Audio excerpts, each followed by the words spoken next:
Oh, hey, this is Kate, and you're listening to the Fabulous Queens podcast. Katie and Nathan would like you to know that their show contains some strong language, so if you're not down with colorful swears, this might not be the show for you. Since you clearly like learning about women in history, check out my podcast, The Exploress, where we time travel back through history to find out what life was like for women of the past. Cheers, bitches!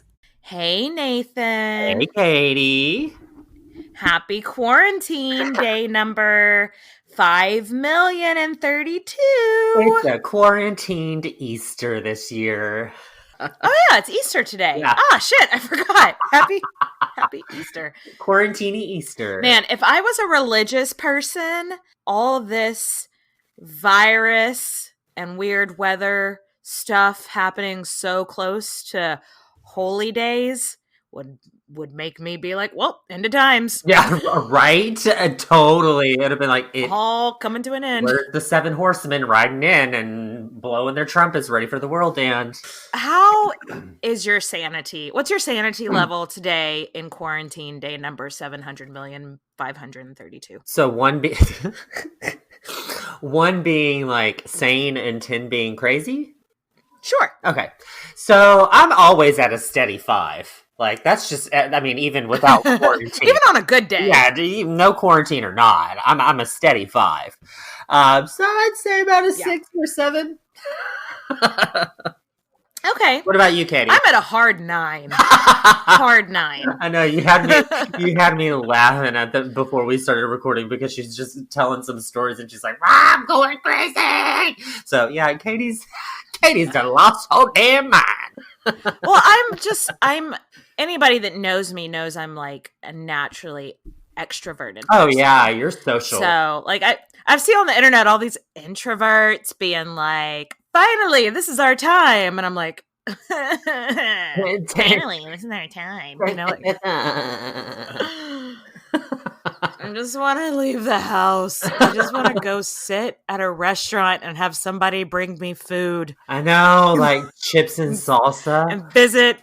Oh my God. Visit with people and hug people and shake their hands. Happy Easter. Today we're continuing our theme of quarantine queens that suffered a few years or so of isolation, and also queens that are maybe a little bit more obscure. This seems like a good time to do deep dives into women that maybe you've never heard of.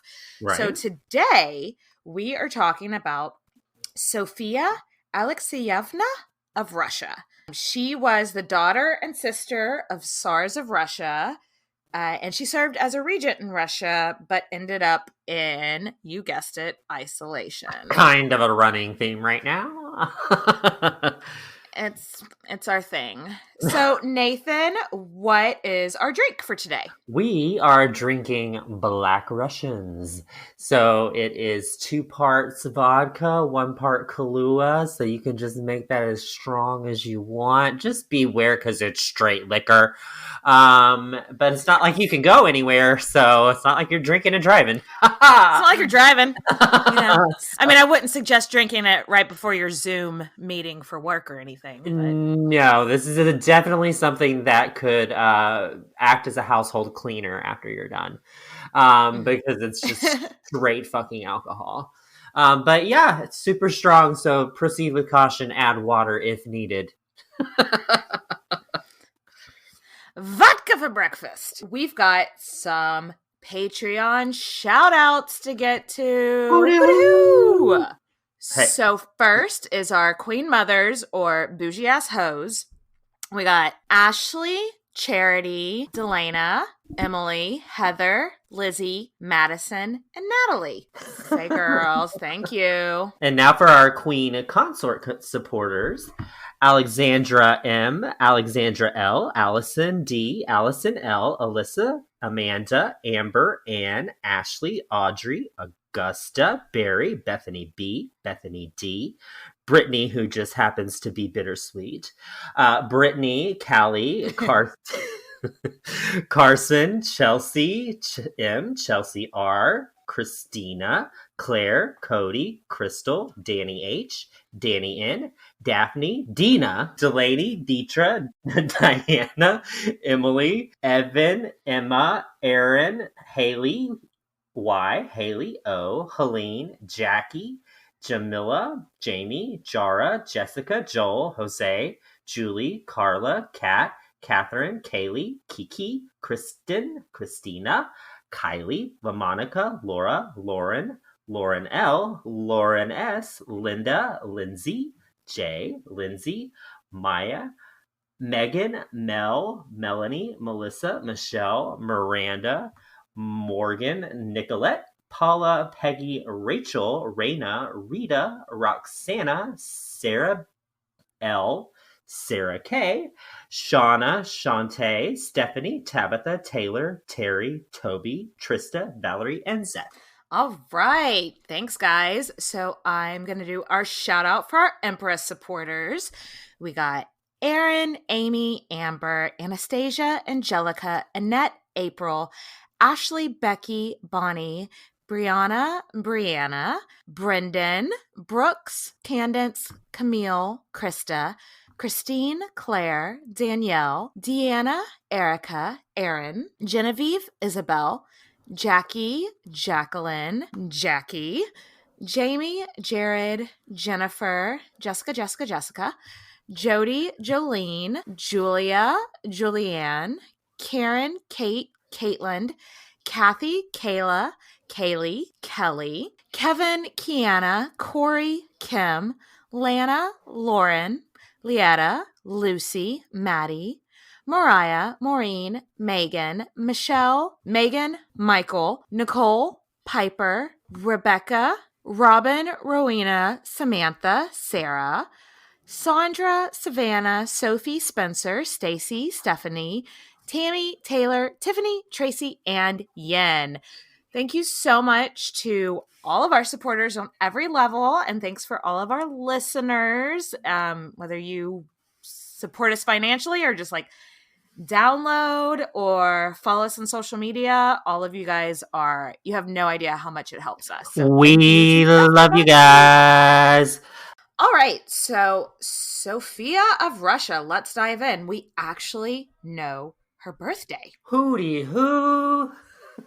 I know, right? They actually wrote down when a woman was born. She was born September 27th, 1657 in Moscow. What would her sign what would her sign be? That's Libra. So she would have been a Libra. Okay. Yeah. My sister, her husband, and my husband are all like have birthdays on the same week, and so they're all Libras. So that's how you knew. Yeah. So her dad was Alexei the First, Tsar of Russia, and her mother was his first wife, a woman named Maria, who I'm not going to try to say her last name. You are welcome. It's a Maria, very Russian name. Yeah, is what we're gonna. So obviously, we're gonna call her Mama. So he was the second Tsar of the Romanov dynasty and was a pretty popular dude. I mean, there was a lot of war and shit. Her mother's family was minor nobility, and I thought this was kind of interesting.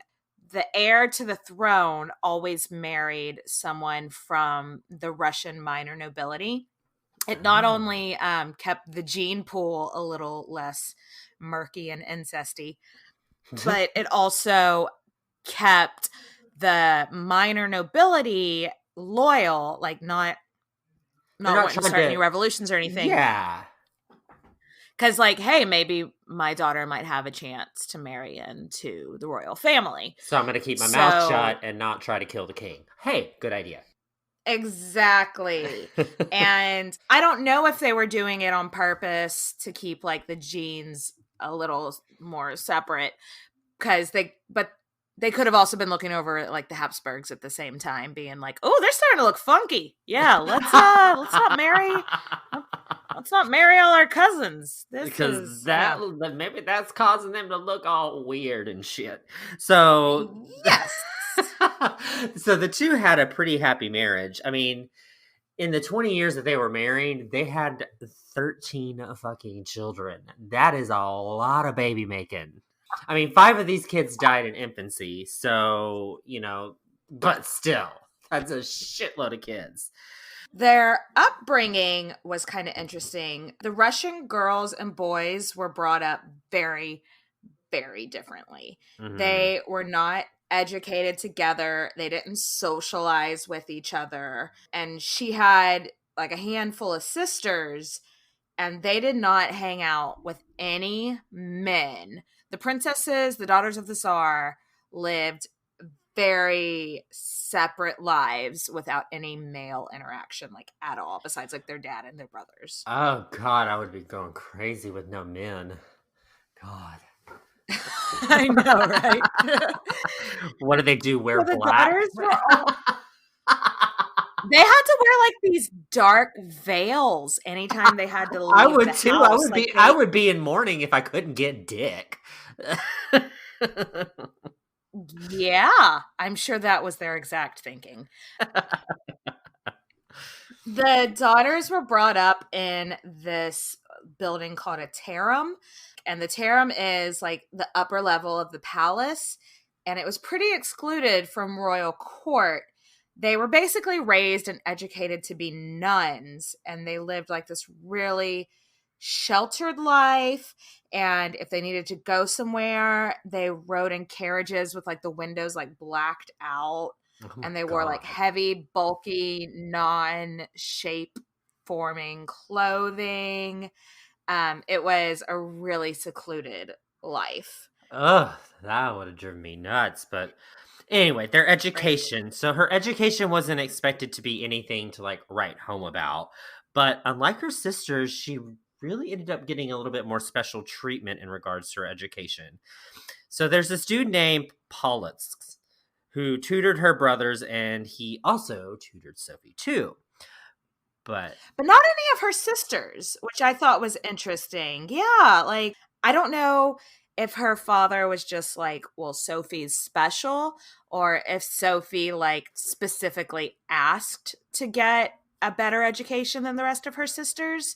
It definitely leads me to believe that she was probably her father's favorite of the daughters. Yeah, and she's probably a lot sharper and on it than the other ones are. I mean, an education makes a world of difference in terms of nobility. Yeah, and just in terms of life, there's a reason it's mandatory for us all to go to school now. Right. We don't know if she would have actually been taught the same classes as her brothers, but it's still noteworthy that she got a good education. Yeah. When Sophie was 12, her mother, Maria, died.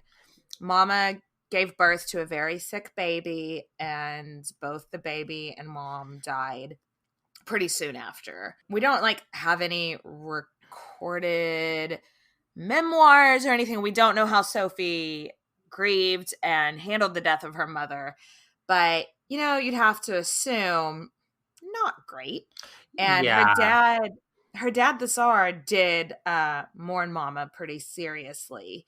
And people thought he was never going to remarry. So they must have really been in love, which is sweet. Yeah. So Sophie had 3 living brothers.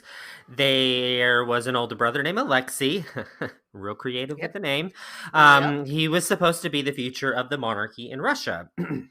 It was pretty much all eggs in the basket for Alexei, because her 2 other brothers were disabled, and it was pretty much assumed that they were not going to be effective leaders. So those brothers were her 2 younger brothers, Fyodor and Ivan. Fyodor was just physically disabled. He suffered some sort of paralysis, so it wasn't anything mentally. Yeah, Fyodor was actually really clever and smart. So it's kind of bag of dicks for assuming that he wouldn't be a good leader just because he was handicapped, but whatever. But Ivan, the other brother, was both physically and mentally disabled. So he was known as Ivan the Ignorant, which is fucking rude. Asshole. Rude. Yeah. Yes. As things go, Alexei, the one that was capable, died a year or so after Mama died. So then the Tsar was like, fuck, I need to get married again and have more heirs. So he remarried this chick named Natalia, who was only 6 years older than the now 15-year-old Sophia. Okay. And That's Alexei, progress. yeah, Alexei really fell in love with his new wife, who is 30 years younger than him. Oh my Whatever. God. Can you imagine like what it would be like being like Sophie? Like I know. you lose your mom, you lose your brother, and then now you see your dad in love with somebody who's fucking your age. You know, like what Yeah. in the literal fuck? And to see your dad be like in love with her when you were like, no, you were in love with mom. Why are you Yeah. I And so Sophia's maternal family, so Mama Maria's family, didn't want the Tsar to remarry. Didn't they? That was going to jeopardize their place at court. Yeah. They're like, you don't need any more kids. You've got plenty of sons. You've got 3, Yeah, and so 2. they even accused Natalia of being a witch. Ugh. Surprise, surprise. So, but that must have put Sophia in a weird place because, she's already missing her mom. She's probably already going to resent this lady a little bit for taking her mom's place. But then also on top of that, her maternal side of her family is villainizing this poor woman so badly. It just must have been a really hard time for Sophia. And a time 15 is already a hard time just to be a person. Right. To exist. This couldn't have helped. To Yeah. existing while 15 is hard enough. So Yeah. this couldn't have helped anything.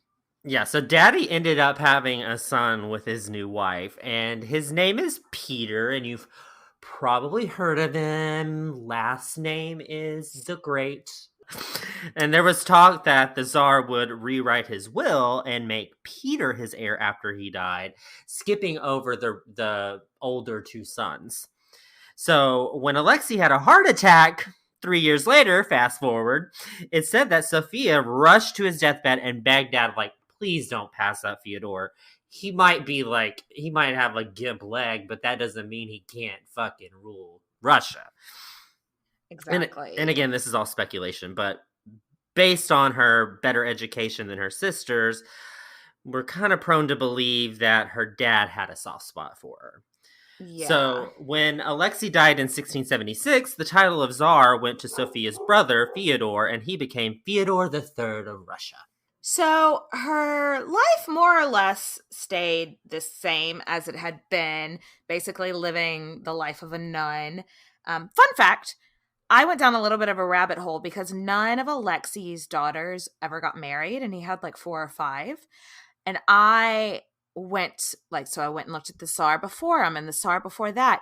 It had been over 100 years or so since any of the daughters of a Tsar had gotten married. Oh, wow. Which is just so different whenever we're doing European histories and stuff like that. It's you use your princesses to build alliances. And it was more oh no, the princesses lived in the harem, lived this super secluded life basically of a nun. So that's just, this all changes with the next generation after Sophie. Russia becomes much more westernized. But I just thought that was so weird and interesting, right? Yeah, that is crazy. That's so weird that they just live like this. Some of the daughters of kings have gone and become nuns too. They've done that as well. Well, yeah, That's not unheard of, but that was usually when they retire, and they lived a secluded life. Or if you had 6 daughters, maybe one of them goes on to be a nun or something like that. But it was just interesting that they were not expected to get married. And I was just depending on what way you look at it, I wonder if they liked that or not. Because one, you're not getting married off when you're 11 to a 30-year-old or whatever. Yeah. You're not going to die in childbirth, whenever you're too young to be having babies anyway. Or if it was a lonely life. I don't know. It was just a weird little rabbit hole I went down in that I thought was so bizarre. So reeling it Back back to in. Sophie. Theodore, back in. Theodore died in 1682 with no children. So he would have been about 21 at the time, and Sophia would have been 25. And then Sophie did something like unprecedented. She attended Fyodor's funeral, and get this, she showed emotion. Oh my god. Yeah, that doesn't sound all that crazy, but for the time and place, it was like the scandal. It was like, first of all, women weren't supposed to attend state events. And, you know, the funeral of a czar would be a state event. So she wasn't meant to attend. And then, like, at the funeral, you weren't meant to, like, show emotion, which is just, again, so bizarre for us to think about. I know, that's crazy. But she was like crying, and just everyone was just a bit like, all right, she is making a spectacle of herself. What is she up to? Oh yeah, don't let this like weepy bullshit like fool you. This was a total power play by Sophia. She was showing like, hey, if you're going to try to pass up my brother, I'm not just going to sit by and watch that happen. I'm not afraid to make a scene in front of everybody, and I am here, motherfuckers. HERE. Exactly. No one really took her warning to heart, and her stepmom's family successfully put Peter on the throne as the next Tsar. And Peter's like a baby. Well, no, I guess he's like 10, something like that. But this was a big fucking mistake. Yeah. So there was this class of people called the boyars, and the boyars are like the part of nobility that kind of like make up like the parliament, more or less. That's the best analogy I can kind of think of. So they have a lot of power. They have like a lot of power. Okay. Yeah, so it's the boyars, the stepmom's family convinced the boyars, like had a bunch of them in their pocket, and that's how they got Peter on the throne. And so the two families of the wives of the tsars are basically at war with each other. So Sophia is like the head of her side of the family, and she's the matriarch basically. Yeah, at like 25, which is crazy to think of. And the stepmom's family is really underestimating their power. Like they're like, this little 25-year-old. She can't do anything. Yeah. So Sophia goes to the boyars and she's like, look, this is ridiculous. This goes against every precedented rule of succession in Russia. Ivan is older. You're breaking the law by skipping him. And they were basically like, look at him, though. Unlike Fyodor, Ivan really was not mentally capable to be ruling. There's lots of speculation. It's really not well documented, because I think with those kind of things, they kind of just wanted to hide it. So there's not a whole lot of doctors' notes that survive what was wrong with Ivan. A lot of people think it was like maybe like Down syndrome or something like that. Yeah. But so yeah, he had no business ruling, but she doesn't know what her future is going to look like if Ivan and her family are just put aside. This is 17th century Russia. It's the fucking wild, wild west. Like, is she going to get killed? Like, what's going to happen to her? So she's like, well, how about, she's like talking to the boyars. She's like, let's do a joint rule where Ivan and Peter are co-czars. And the boyars basically laughed her out of the house. They were like, oh, okay, bye now. Bye-bye. Cozy co-czars. Co-czars. So out of nowhere, this rumor was started that Fyodor had been poisoned by someone. And who would have had a motive to see Fyodor dead? And when we say that, like, out of nowhere this rumor happened, we mean that definitely Sophie started it. Sophie definitely started this rumor. She's just like walking around being like, I heard somebody poison Fyodor, and they're just like, what? Who said that? And then she's like gone, and then everyone's just like, Did y'all hear that Fyodor was poisoned? Who would poison Fyodor? Oh, stepmom's family. Natalia's family would have a reason to put. Yeah. And so basically, she's like planting the seeds of like a conspiracy. Mm-hmm. So let's learn a vocabulary word real quick. Streltsy. The Streltsy in Russia are the most common rank of the Russian military, and they're going to play a big part in this story. There are a fucking ton of Streltsy. I mean, Russia's fucking huge, and like they've just been war dicking pretty hard over the last couple of centuries. So the Streltsy, there's like hundreds of thousands of people in this rank of military. Yeah. And they were already unhappy about stuff that we're not going to go into because this is not a military podcast. But there was all you need to know is they were already kind of pissed off. They just needed like a really unifying thing to be pissed off about. And this basically. did it. Yes. So the Streltsys were much more likely to be like old school thinking, more conservative, and being dedicated to like the old, what's the word I'm looking for? Traditions, stuff like that. So they were already sort of like, you're just going to fucking pass up Ivan, but he's the older son of the Tsar. They were already a little bit annoyed by that. And Sophie knew this. And so she makes sure that like when they're having like their big fucking meeting or whatever in Moscow, that somebody like basically just runs into the crowd and is like, Natalia's family had Fyodor poisoned, and then ran out, and they were just all basically like, what the fuck? So the tension in this country between the two families and the boyars and the Streltsy is really coming to a fucking head.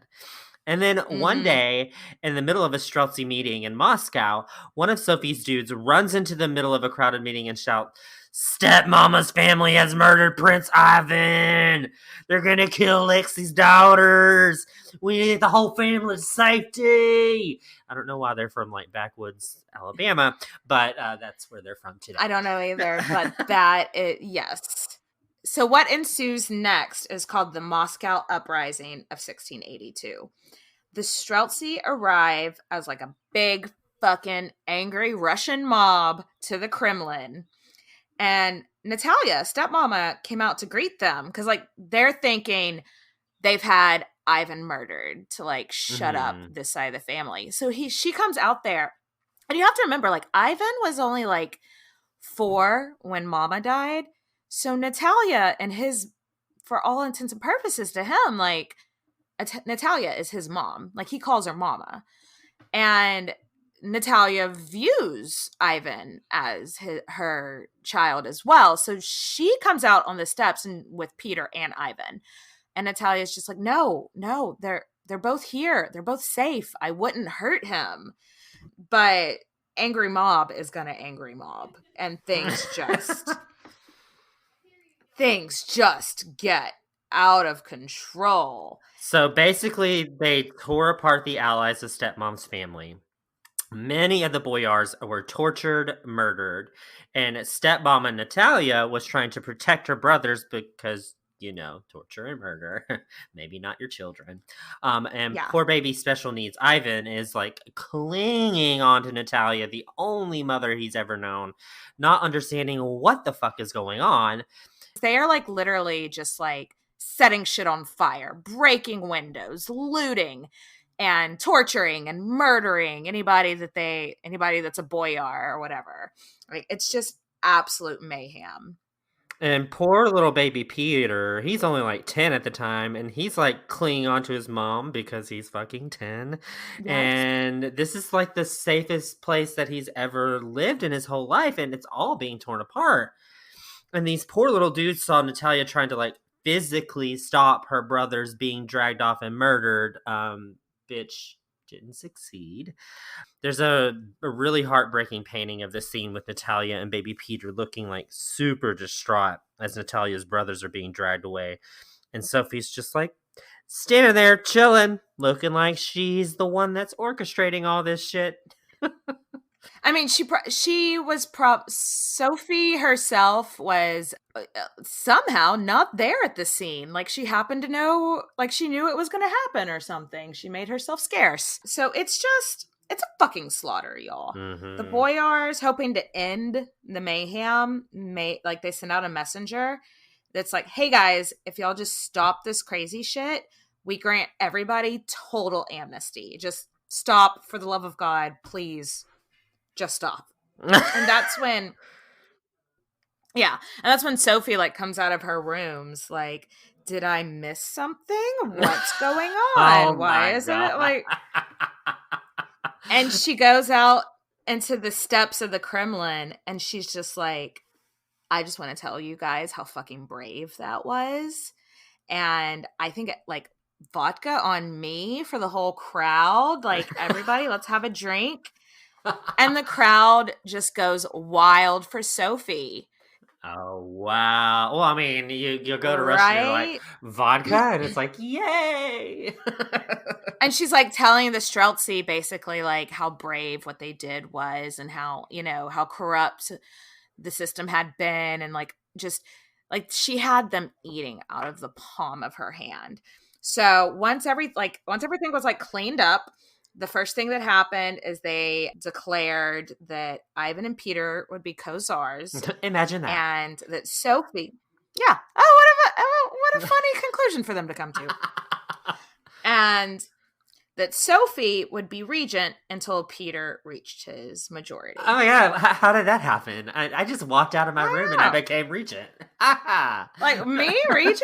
If that's what y'all want, okay. So Sophie goes up to Natalia and is like, I think you and Peter should probably get the fuck out of Moscow. And Natalia's like, duh. Like, oh, you think? Oh, yeah. Like we'd really want to stay here after that anyway. And so they went to live out at Tsar Alexei's. Like he had this hunting lodge out in the country that was like his favorite spot. So Natalia and Peter go to live there, and they would come back to Moscow every now and then for like official duties. But for now, we've got Sophie is running Russia where she thinks she should be. So this seems like a good place to take a quick break. Y'all go top off those very strong drinks, and we will be back in just a minute. So Sophie settles into her regency. First order of business, Ivan needs to get married. He needs to make some heirs, so her side of the family is the next in line. Ivan and his bride that Sophie chose for him had a total of 5 daughters, though it's kind of contested of if Ivan actually fathered the children. But it doesn't matter because they're all girls. # bag of dicks. Yeah, right. It's like, hey, you can dispute it, but who cares? They're all women. We can't. We're just going to put them in the harem. It's fine. So Sophie ruled Russia as an autocrat. So she was not interested in getting outside influences. And she didn't even try to act like the two czars were doing much of anything in the way of, actual governing. They were just... I mean, they were babies. children. Yeah, they were babies. Children, so... Both czars had a coronation in June of 1682 where both were crowned. But again, everyone knew Sophie was running the fucking show.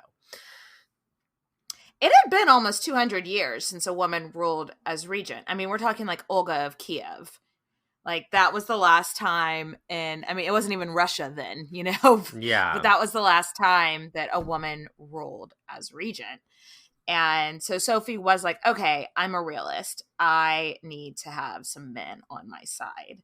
So she befriended this one guy named Prince Vasily. I'm not even going to try to say his last name. Again, you're welcome. But some people say that their relationship was romantic based on some letters she had written him. Yeah, I don't think so. Yeah, let's be real. Like, back in the day, they wrote each other much more affectionately, even if you were like friends. Yeah. And there's like letters Yeah. from mother to daughter that sound like slightly erotic in today's terms, but it's not. It's just the way Exactly. that they wrote. I mean, I definitely think that there was affection there. They were obviously very, very close. I don't think it was a romantic relationship. And there's nothing to support like, even if she was in love with him, he had a family and a wife that he had many children with. So I think it was just a very good friendship. And maybe she like had a crush on him. Who knows? But I don't think it was a romantic relationship. But he was her right-hand man in all things. Yeah, and she made him a big fucking deal at court. I mean, the two of them were basically running the show. Like, when diplomats would come in for official business, they'd have this mock meeting with the tsars, and they were all cute, and then they'd go and have this real meeting with Sophie and Vasily. Exactly. Sophie's main thing is she was like, okay, my dad had been all about the military and expanding Russia's landholding via military. And she was like, so my dad was pretty popular, so let's do more of that. But while she had like an education, no one would have ever educated her on military or war. Yeah, it was not expected. Vasily was a brilliant diplomat, and he was really great at policy, but he wasn't a general. He also did not know military. So what Katie's getting at is mistakes were made. Mistakes were made. Yes. So let's give like a big, again, we're not a military podcast. Military and war and stuff like that does not interest me at all. I'm sure there are tons of podcasts that do go into this more in depth, so you're welcome to research that on your own. But we are going to give a big, sweeping overview of some of Sophie's policies and her rise and fall. As everything else in Russian history, it is confusing. So bear with us. Things start out strong, and Sophie manages to make peace with Poland. Yeah, they end up this signing. This is a big fucking deal. Yeah, they end up signing I think the peace treaty's name is the Treaty of Perpetual Peace. Perpetual peace. It sounds promising. Everything about that sounds good. Not just regular peace, perpetual. Perpetual forever peace. Poland and Russia had been at war since like forever, I think is what the history books have it at. So it was really popular, or at least on the Russian end of the treaty, that they were calling it truce. But for Poland, the thing that got them to finally sign it is that Russia would basically be like, your enemies are my enemies, your battles are my battles. And since Russia is so much bigger and has such a much bigger military than Poland, that was a big win for them, for Poland. Mm-hmm. And again, since it's all like the military, like this is all about like, okay, our battles are your battles now, so we're going to get a big chunk of your military, but we've got these two people running the country who don't really know what the fuck they're doing when it comes to war and shit. So that could be a problem. So speaking of people who were great at military, remember little Peter, last name the Great, off in that country? He's enjoying his wonderful education, and he's like kind of obsessed with the military, like a lot of little boys are, especially Army. Back then. GI Joe or GI Kremlin, I don't know what they would call that. So he wants to start his own little Dimitri. So he wants to start his own little military game, and he had this idea that if he could just get a bunch of boys about his age from all over the country to be sent to him, and they could play like military games all summer. Like, so it's kind of like going to space camp. but military.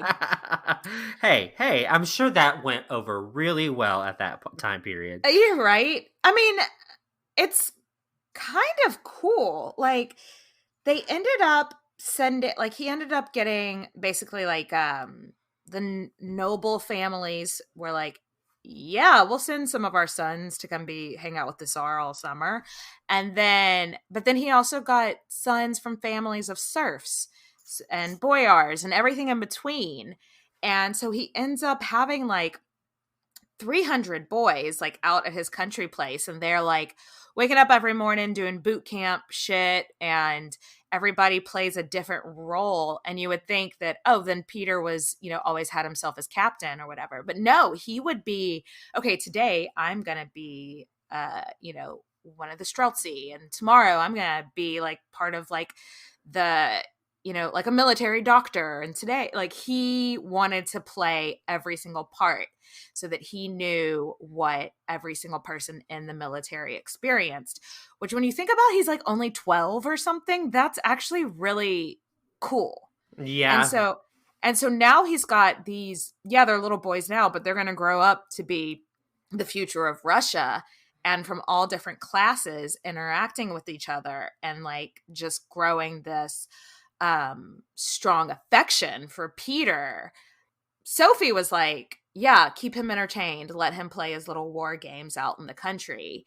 But she really probably should have stopped and thought about the implications of him building his own army of children who are going to grow up to be men one day. Yeah. And then foreshadowing, Peter turns out to be like good at the military, and like he's real good at military. Really, really good. And so now he's got like this ride or die posse. So anyway, back to Sophie and her eternal peace. The enemy of Poland is now also the enemy of Sophie.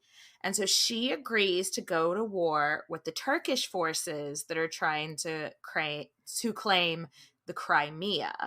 Long story short, it went bad.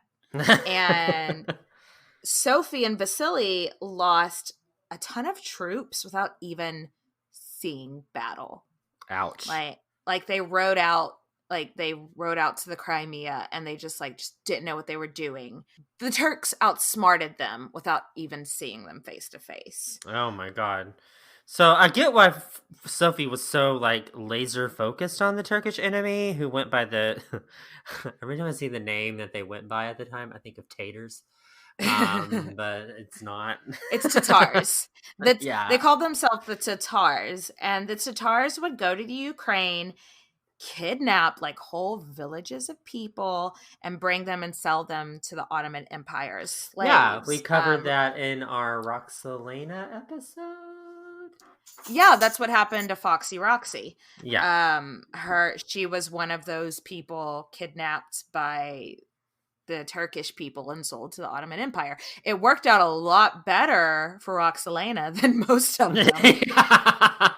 But the Ukraine is supposed to be it's like part of Russia's landholding. So it's supposed to be under the protection of Russia. So she's trying to help her people. She's trying to help her now new best friend, Poland, but also protect her people. So in her mind, she is doing this really noble thing and trying to fight the Tatars, but she's really bad at it. It should have been a good thing. What I'm getting at is it should have been a good thing, but it was not. So Sophie didn't want anyone doubting her. So when Vasily returned, she declared him a national hero, throwing him a fucking parade, and he was to be given like this medal of bravery by the tsars. But when Vasily arrived to the Kremlin, Peter refused to see him. He didn't like come right out and say it, but Vasily didn't fucking win any battles. I mean, technically it was a truce, but in Peter's eyes, it was like, well, no, you lost. We didn't gain anything. Like, we didn't sign a peace treaty, and we lost a shitload of men. I mean, Peter's not wrong. you know. But now this little boy, it shows like Peter, this little boy of 12 is no longer 12. He's 16 and he has a little bit of an army. And he's smart and he knows a hell of a lot more, especially about the military, than the people that are running the show currently. And yeah, also he has grown. This kid, once he's full grown, Peter the Great was 6'6". That's a giant. So, you know, especially back then. Back then, the average height was so much less, you know, and so 6'6" is fucking huge. So I'm sure, like at 16, he's already like a force to like. He looks scary, I'm sure. But Sophie's pissed. She's like, "Who does this little, very tall man? Who does he think he fucking is? Has he been brokering peace with our enemies? No. Has he been trying to save the Ukraine? No." So she's like really pissed off at this huge sign of disrespect from Peter. Mm-hmm. But like, side note, the whole country is starting to whisper like, all right, do the tsars really need a regent anymore? Ivan is 22. Peter is 16 going on 40. And also, when you saw the two czars next to each other, like disabled Ivan, who was not really interested in running the country whatsoever, next to this very tall man who was super smart and super engaged, it was obvious, like, okay, who's really going to end up being our czar, you know? Yeah, and so Sophie, what does she do? She's like, how do I make myself more powerful? So one of her advisors, a dude named Fyodor Shaklovity, he was like, you need to move in and make yourself not regent. You need to make yourself Tsarina in your own right. And Sophie's like... And Sophie's like, yes. Say more of that. I like how that sounds. She did not want to have to answer to some teenager just living out of the country his whole life, barging in and then starting to run the country. And while like the following sounds like really simple, it was a really dumb move. For a woman to usurp power, she was going to need to do it more sneakily, more like coming in the back door, not like so obviously blatantly trying to take power for herself. Yeah. But instead, she had like an official portrait made of herself wearing the crown, holding the scepter, holding that holy hand grenade looking thing. Ooh, and it was like the most flamboyant, obvious grab for power, and the people were not into it. Yeah, because she wasn't crowned, she wasn't anointed, and now she's pretending like she was. And she had a vagina on top of all of that. How dare she? Like, remember, the Streltsy is like her big backing, and like we already said, they're super conservative and into tradition. And this was a big turnoff to them, you know? Oh, I bet and same so. with a lot of the boyars. Yeah. So after this, a lot of the boyars in the Streltsy obviously turned on her. And so a lot of the Muscovite army left Moscow and went to Peter and was like, hey, we can has you? We can has you? We like you. And Sophie starts to hear that her army is abandoning her, and she goes into like full-blown panic mode. I mean, can you blame her? No, you can't. Like, seriously, you're losing all of your army. So she writes to Peter as like, why don't you come to Moscow and, we could rule together. And he's like, that's a hard no. It's a no for me, dog. Absolutely. She's like, okay, I got this. I'm going to go see my brother. We can talk it out in person. I'm sure once I get there, we'll just like be like, this is a huge misunderstanding and we can come to a truce. But she's on the road to see him, and like his people meet her and they block her. They're like, no, he has no interest in seeing you. And your name is not on the guest list. You were not invited. Ouch. That seems pretty immature. I mean, he was 16, but I mean, his advisors are gunning for 100% control. They don't want a regent anymore. So Sophie knows this is bad, and she runs back to Moscow, I imagine, going, oh shit, oh shit, oh shit, oh shit, the whole way home. I mean, does Peter really owe her any sort of kindness? I mean, it is 17th century Russia, but Sophie was pretty fucking ruthless. I mean, the brutality that she did by taking power, pretty much causing the death of, I would say, his uncles, like Natalia's brothers, that is a little bit of craziness that he had to go through. Right in front of him. Right in front of him. Being 10 years old, seeing like your home and your family literally ripped apart, like that affects, that sticks with you. Yeah, and then she tried to get him to be a co-ruler, and then now she's trying to co-rule with him. And it's like, what the fuck no, you're not taking my throne. I mean, do you really like blame Peter for being like, no, bitch, you crazy? Not really. Not really. So Sophie runs back to the Kremlin. She locks all the doors. She has like hundreds of guards all over the palace. And this is where things get a little confusing because it's a lot of hearsay. It's a lot of gossip. But it seems like what happens is that maybe Sophie received a letter being like, hey, Peter's gonna have you poisoned, or he's gonna send somebody to kill you. So then maybe Sophie started hatching like her own plot to kill Peter. And oh god, again, I have no idea, but what we do know is that somebody snuck out of the Kremlin, rocked up to Peter's place like while he was in bed, woke him up, and was like, Sophie's sending someone to have you executed. Your sister's gonna have you killed. And Peter's like, that's all I need to know. So he gets his posse of young men who are good at military and like fiercely loyal to him and gonna fight for him. So obviously for Sophie, it's all downhill from here.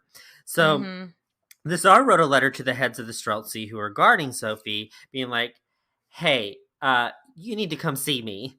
And even though the Streltsy had been loyal to her for the last 6 years, they can't really say no to the Tsar. So Sophie lost a lot of her protection, and there's really nothing that she could do about it. So Peter's camp is growing and growing and growing. And hindsight is 2020, but maybe this would have been a good time for her to just be like, hey, you got this. I can see clearly that you got this. And then she could like retire and like live out the rest of her life as like a beloved sister of the Tsar or whatever. But that's not what she did. She did the opposite of that. Oh my god! At this point, I'm just like, there is no hope. There is no hope for you, Sophie. I know. We just need to send Sophia to Shady. Bitch. We need to send Sophia to Shady Pines. So she tells the Streltsy, she's like, if I catch any of you going, like sneaking off to go to Peter's camp, I'm going to have you executed. And this is just like, this puts these people in such a horror, because like they can't say no to the Tsar, because then they might get executed. But if they leave Sophie, they're might get executed. so that's, it's not a way to like endear the troops to her with fear like that. It was a bad move. So they start sneaking off in the middle of the night. Yeah. Don't blame them either. Again, this would have been another great time for Sophie to be like, all right, I'm going to hang my hat, call it a day, go to Shady Pines, retire, have a good life. But no, bitch. She steps out to the Kremlin to petition the people of fucking Moscow. Yeah, she's like, y'all, I hear y'all have been hearing some shit about me. Look, there's a bunch of jealous assholes out there spreading rumors about me. I'm not trying to kill Peter. I didn't start any massacre 6 years ago, even though she most likely did. I love Russia. I love my brother. I love Moscow. His advisors are just jealous. I've been good to y'all, right? I made peace with Poland, right? Like, this is all pretty, like, I've been good to y'all. And the people in Moscow are just like, yeah, we don't care. Yeah, you've been cool. Like, and they they are kind of like endeared to Sophie. Like, I guess she made some good points. Whatever. Let's go back to doing whatever people in Moscow were doing back then. Because, like, the common people, it doesn't really affect their life all that much if it's her or Peter, you know? Right. So Peter's like, so Peter catches one and he's like, okay, I am 100% fucking done with this shit. Time to shut it down. Shut it down, bitch. So his forces are right on into Moscow. And a few of Sophie's favorite advisors are immediately caught, tortured, and executed. And do you remember that guy, Shaklevity, who told Sophie to have her portrait made so she would be viewed as a Tsarina? Tortured and killed. So basically, they did that to all of her close advisors. Torture, kill. And then they capture Prince Vasily. And this is Sophie's Achilles heel. She is just like, okay. You win. Please don't torture and murder my buddy. You win. I'm putting down the regency and stepping away slowly. And I don't think that was an easy decision for her because she wasn't dumb, but I mean, her time in power was over and she finally fucking gets that. So she ends up surrendering and is arrested.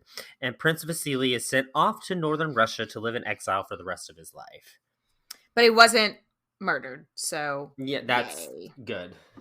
So Sophie's arrested, and we don't know anything from firsthand from her for the rest of her life. Like, she didn't keep any journals, no letters survive or anything. But I think it'd be fair to assume at this point when she's arrested, she's like, fuckity shit, fuck. Fuck. Direct quote. Direct quote, maybe. Luckily for her, she was of royal blood, and so she couldn't be, like, tried and executed. Like, that's not a sentence that would ever be passed down to her. We're not in Europe right now. We're in Russia. Well, but also, like, it's like people, she may never, like, be publicly executed, but people get accidentally poisoned all the fucking time. Accidentally was in air quotes there. Y'all couldn't see that, you know. Whoops, I slipped some arsenic in your drink.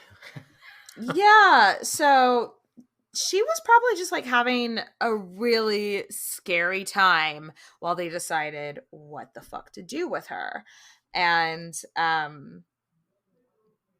so finally, they decide what the fuck to do with her. And Sophie's sentenced to live out the rest of her life in a convent. And while she had these suites and servants and, you know, it was a pretty cush life, she was by no means a free woman. She was she was treated well, but she, like, basically had people watching her 24/7, reading her notes, listening to what she was saying to people. You know, so she was by no means, you know, living her best life. Yeah, and so she's trying to lay low, but much like we've seen with other people, this made me think of poor baby Jane Grey, # poor baby Jane. That while she was in prison, an uprising was started in her name. So she had been in this convent for 10 years. She's now 41. And so it turns out Peter was, like, a pretty progressive leader. He wanted Russia to be more European. He had progressive ideas about, like, the military and non-noble citizens. He hated a lot of the old Russian customs. And the Streltsy didn't care for this one bit. He made them all cut off their beards, which apparently was a big fucking deal. And they're a bunch we of have hipsters. No idea. He was like, no. All these hippies have got to cut their beards, and the hippies are like, fuck you, dude. How dare you? Yes, exactly. He was like, no more craft beer, no more skinny jeans, cut your beards, let's go. And so the Streltsy start a rebellion and use Sophie as, like, their, like, they want to overthrow Peter and put Sophie on the throne. And again, like, we don't know if Sophie had any part of this whatsoever, or if just, like, poor baby Sophie, like, Like, she could have been in jail being like, no, leave me out of this. No, Yeah, I really don't see her having much of a hand in this because she'd already given up power. But I number don't know. one. I mean, it's possible. I don't know, but maybe she was being watched. She was. I'm torn on it.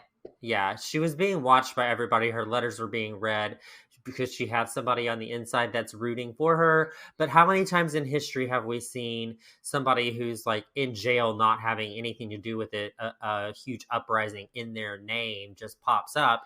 Exactly. And that person actually did not want that at all. It's just a bunch of crazy drunks. Yeah, I'm torn on if I think she had anything to do with it or not. Because one, she wasn't a dumb person and know when you're beat. But two, she was a hard-headed bitch. So I don't know. But anyway, Peter puts down the revolution pretty easily, pretty quickly. And I hate this. The leaders of Peter's army took the dead body of like the executed Streltsies, like took a handful of them and dangled them like by a rope in front of Sophie's window. Ew. And he was probably like, and they don't even have their beards anymore. Yeah, they're dead and clean shaven. But I mean, it was obviously, they were not subtle with their points. Like, Jesus Christ. Like, and so Sophie's just like, okay, I get it. But yeah, so she's just like, fuckity fuck, thinking that, like, I'm sure she's thinking like, okay, I'm definitely gonna get like accidentally poisoned now. For like, sure somebody's accidentally gonna put a knife in my heart. Yeah. But instead, they were just like, you're becoming a nun. And she was just like, cool. Okay. Awesome. Sounds good, guys. I am down with that. Yeah, okay. Again, that's like stuff that in Europe they just did randomly. You know, when you retired or your husband died, you became a nun. So it's like, cool, thanks. And so the Tsarevna Sophia becomes Sister Susanna. And she's housed in the same convent, and she's still got the nice rooms, but things become significantly sadder for her. Like, none of the other nuns are like allowed to talk to her. Like, you can't sit with us. Like, besides on Easter. She could only, except for on Easter, which I didn't even think of. Today we could have talked to Sophie. Yes, but any other day of the year, like, don't talk to her. She couldn't receive letters. She lived out the rest of her life incredibly secluded, while her reputation, still now, like, her reputation was torn apart. So in 1704, at age 46, after 15 years in prison and 6 years in like a real prison, Sophie dies at the monastery, at the convent. And her legacy is just absolute trash, but you have to look at it. Don't sugarcoat it at all. I do think though, because she was dragged through the mud for her actions throughout history. But I do think that we'll see in the coming decades it being re-examined, and maybe she doesn't deserve quite the reputation she got, you know? Yeah, maybe so. But I mean, the bitch had balls, or ovaries. The bitch had balls. So cheers to Sophie. Happy Easter. Yay. Love you guys. Thanks for listening. Love you guys. Mwah. So thanks for listening. If there's something you want to hear, just like hit us up. You can email us at queenshistorypodcast@gmail.com. Find us on Twitter. We're at queens_podcast. We're on